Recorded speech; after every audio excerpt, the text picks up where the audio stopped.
अमेरिकी secret service का fail होना कोई अनोखी बात नहीं है। पहले भी ऐसी कई घटनाएं हो चुकी हैं जिसके चलते सीक्रेट सर्विस पर सवाल उठे हैं। साल 1963 में एक अहम इवेंट में कुछ ऐसे एजेंट्स ने इतना नशा कर लिया था कि वो मुश्किल से चल भी पा रहे थे। ऐसा ही वाकया 2012 में तब हुआ जब बराक ओबामा कोलंबिया के दौरे पर थे। उनकी सुरक्षा में तैनात सीक्रेट सर्विस के 11 मेंबर्स को शराब पीने और सेक्स वर्कर्स के साथ घूमने की वजह से वापस भेज दिया गया। कई बार अमेरिकी राष्ट्रपतियों पर भी अपनी सुरक्षा को ताक पर रख सीक्रेट सर्विस को चकमा देने के आरोप लगे हैं। कैरल लियोनिंग अपनी किताब the rise and fall of the secret service में लिखती है, अमेरिकी राष्ट्रपति John F Kennedy secret service से अपना शेड्यूल छिपाते थे। इसकी वजह थी उनके कई अवैध संबंध। बिल क्लिंटन ने भी कई बार ऐसा ही किया था। बीबीसी की रिपोर्ट के मुताबिक ट्रंप की रैली में अहम सीक्रेट एजेंसी की लापरवाही की वजह से यह हादसा हुआ।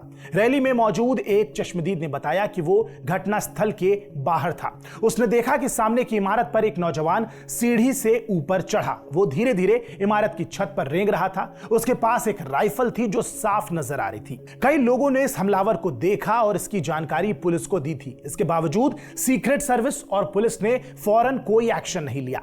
हमलावर ट्रंप के बेहद नजदीक आ गया था। जब उसने ट्रंप पर हमला किया तो दोनों के बीच दूरी केवल 400 फीट रह गई थी। निशाना लगाने के लिए यह बहुत मामूली दूरी मानी जाती है। एक अच्छा निशानेबाज इतनी दूरी से कभी भी किसी भी इंसान को बड़ी आसानी से मार सकता है। गनीमत थी कि उसका निशाना सटीक नहीं था और इसीलिए गोली ट्रंप के कान को छूते हुए निकल गई। ट्रंप पर हमले को सीक्रेट सर्विस के इतिहास की सबसे बड़ी चूकों में से एक बताया जा रहा है। हमलावर ट्रंप के केवल 400 फीट दूरी पर था। इसके बावजूद सीक्रेट सर्विस उसे पकड़ने में नाकाम रही। इस चूक के बाद राष्ट्रपति बाइडेन ने नेशनल सिक्योरिटी को रिव्यू कराने का आदेश दिया है, जिससे पता चल सके कि आखिर असल में हुआ क्या था। जांच पूरी होने से पहले जानिए कि यह एजेंसी क्या है, कितनी ताकतवर होती है और आखिर कैसे काम करती है।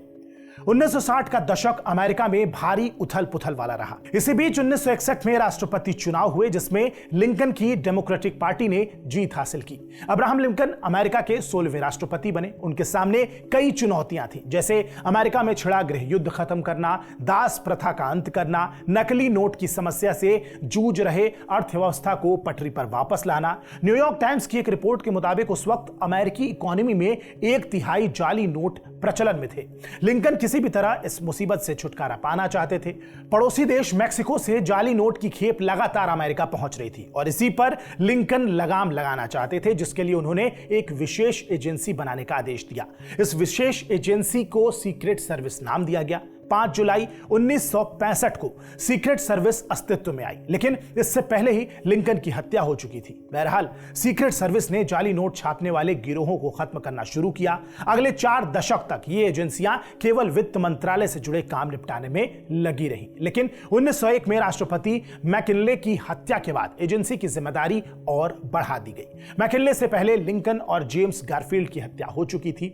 इन घटनाओं को देखते हुए अमेरिकी सरकार ने पहली बार सीक्रेट सर्विस को राष्ट्रपति की सुरक्षा की जिम्मेदारी सौंपी। तब से सीक्रेट सर्विस अमेरिकी राष्ट्रपति और उनके परिवार की सुरक्षा की पूरी जिम्मेदारी संभालती है।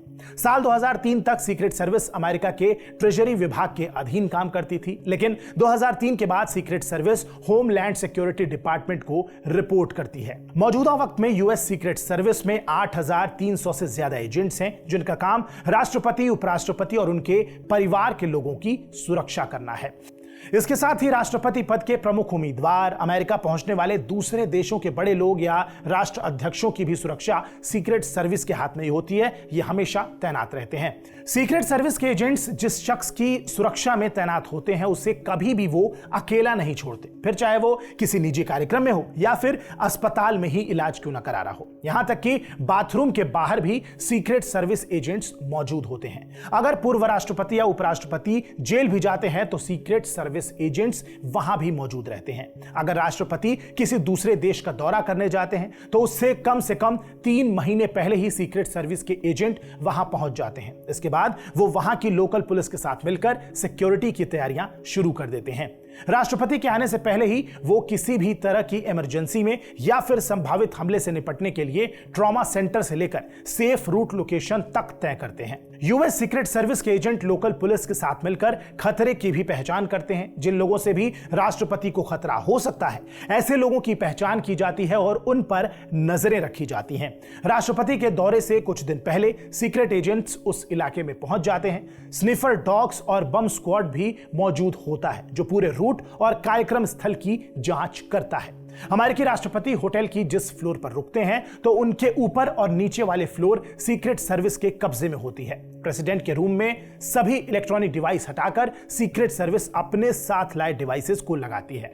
रूम की विंडो पर बुलेट प्रूफ ग्लास लगाए जाते हैं। इसके अलावा उस होटल की अंडरग्राउंड पार्किंग में दूसरी गाड़ियों की पार्किंग बैन कर दी जाती है।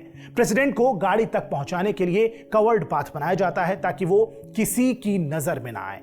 अमेरिकी राष्ट्रपति किसी ऐसी भी जगह नहीं रुकते जहां से कोई ट्रॉमा सेंटर की दूरी 10 मिनट से ज्यादा हो। सीक्रेट सर्विस एजेंट्स अपने साथ हमेशा एक बैग रखते हैं जिसमें प्रेसिडेंट के ब्लड ग्रुप से मिलता जुलता सैंपल रहता है। एजेंट्स को किसी भी तरह की इमरजेंसी में ट्रीटमेंट की ट्रेनिंग भी दी जाती है। मसलन कार्डियक अरेस्ट पर, सीपीआर या गोली लगने पर फर्स्ट एड जैसे काम एजेंट्स बखूबी जानते हैं। प्रेसिडेंट के ठहरने वाली जगह के पास मौजूद अस्पताल में भी एजेंट्स तैनात रहते हैं ताकि किसी भी इमरजेंसी में प्रेसिडेंट को फौरन इलाज मिल सके। इसके अलावा सीक्रेट एजेंट्स राष्ट्रपति के खाने पर भी नजर रखते हैं। राष्ट्रपति के खाने से पहले फूड सैंपल लेकर एजेंट्स उस खाने को खुद खाते हैं। क्लियरेंस मिलने पर ही वो खाना प्रेसिडेंट को सर्व किया जाता है ताकि किसी भी तरह की फूड पॉइजनिंग का खतरा टाला जा सके।